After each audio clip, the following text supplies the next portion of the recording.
hotel called the Roastery.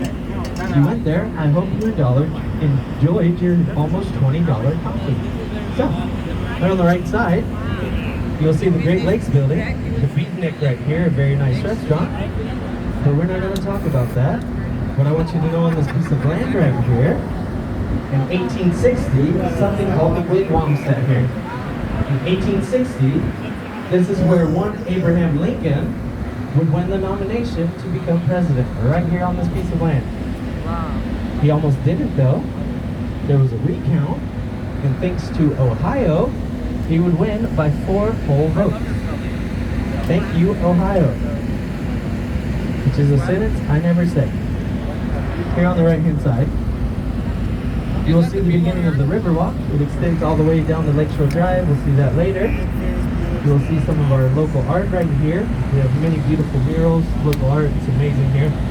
Above it, though, you will see 333 Wacker Drive. This is contextualism again, meant to mimic or match its surroundings. It curves where the river curves. The color of the glass is the same color as the body of water we are on right now. The architect also got the idea for that color from a bottle of Perrier. And the most important part of this is Ferris Bueller's dad's office building. Right here. Any John Hughes fans on board?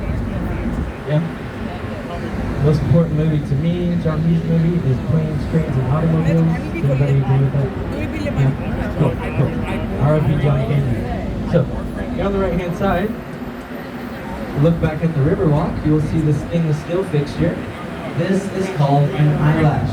It protects us from debris as we walk underneath our bridges. Again, we have 37 movable bascule turning bridges. Look at this stainless steel box right here though, with the projectors inside of it.